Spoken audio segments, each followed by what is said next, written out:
Hey everybody, welcome to the hangar deck. Wanted to give you an update on the P3 progress. I was gone most of last week, so I didn't get anything done last week. I've done a little bit of work this weekend. The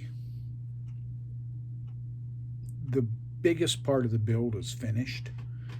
I haven't joined the fuselage to the wings yet. I decided to do something a little bit different this time. I usually put my decals on the aircraft whenever it's finished, but this is, even though this is a 172 scale, this is still physically a larger model than I normally work with. So on this particular aircraft, I elected to do the decals in stages, and so I'm doing decals on the fuselage and on the wings. So I'll show you what I've done on the wings so far.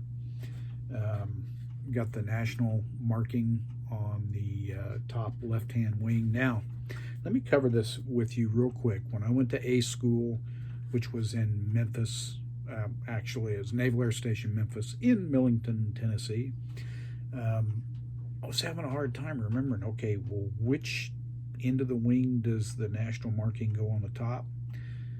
If you can remember this, and you know, this may be tough for some of you guys if you don't wear a watch, but normally we wear a watch on our left-hand wrist on the top. So that's the same place that the national marking goes on top of the wing, is on the left-hand wing on top. Then on the bottom, we have the national marking on the right-hand side, and then we have where it says Navy right here. And yeah, I even put it right side up. How about that? And I also wanted to say, when I went to start the decals, I tried to use the decals that came with the kit, but they were so old that they would not physically separate from the paper. And I even had put some decal preservative on them before I started, so I wound up having to order new decals. Now, the decals I ordered were from Print and Scale, and these are actually for an EP3B, but that's okay. The national markings, Navy, and some of the other are just fine for my purposes, because I'm putting my own squadron together, or using my old squadron for the final touches. So on the fuselage, we have got to be careful with this fuselage because it's nose weighted. We have things like the rescue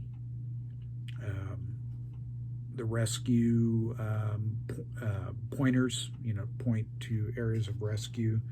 We have the red stripe. Of course, I painted on the red stripe, but then I used the propeller section of the original, or the decal that I bought to say propeller.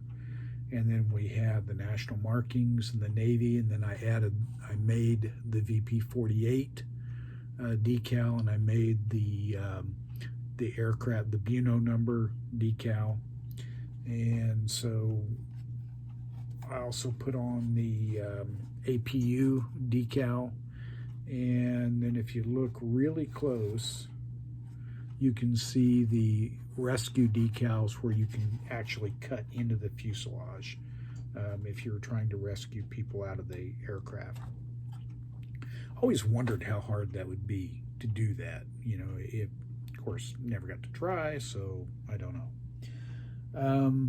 This is one of the decal sheets I did, and you can see that it looks pretty colorful. There's only one problem with it. This is a clear transparent decal, so that's not going to work for these, because there should be white in between the blue and the red. The first decals that I ever did, I used totally transparent, and when I got the squadron symbols on, they looked okay, but they looked kind of weird. And later I realized it was because they actually had white in between the blue and the red. So I've ordered some white. Actually, I have some white background decal paper, but it is ink It's laser jet. It's not inkjet, and it just will not work. The print won't look good. I even pre-coated it with lacquer and then put the print on, and it still didn't do any good. So had to order some white background decal paper. So I will do those probably Thursday of next week, or this week, I guess, now that it's Sunday. And I'll be hopefully finishing this up next weekend, but we'll see. So everything's coming along really well. Just to let you know about the decal process, if you don't know anything about it, you hit the entire model with a gloss coat first, and then that allows the decals to set really nice and flat over the flat paints. Of course, P3s were painted with gloss paint anyway. And then once we get done with that, we'll hit it with a gloss coat again to cover the decals and protect them. And then if you're doing like a World War II bird or something that's heavily weathered, then you could hit it with a flat coat after you got all done. So let's see here.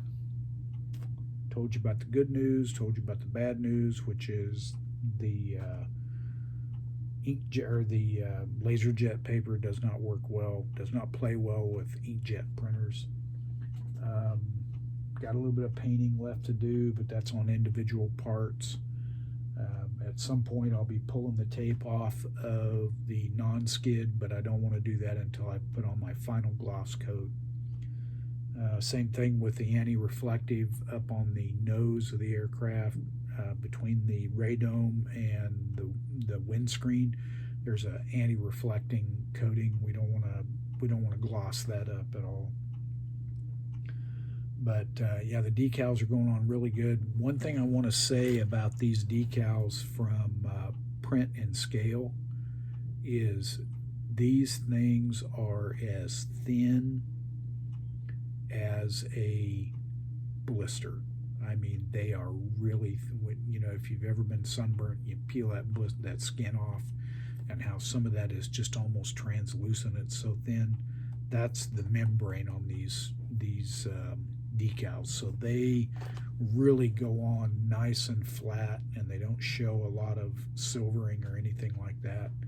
Hopefully, you know, of course they're not totally dry yet, but man, are they really thin. And some of the bigger decals, like the warning around the APU entrance, it was a little bit tough getting that on there, because it tended to flex a little bit because it was so thin. So, but they're great decals. They really are. They seem to be anyway. Okay, I think that's it for the update. Not as big an update as I'd hoped I'd be making today, but you know, we can't rush into these things. Rome wasn't built in a day, as they say. Okay, all right, guys. As you leave the hangar deck, make sure you watch out for the prop arc, watch out for the rotor blades, watch out for the jet intakes, and watch out for the jet exhaust. Be careful out there. Keep it within the legal limits, and hurry back. We'll talk to you again. Bye.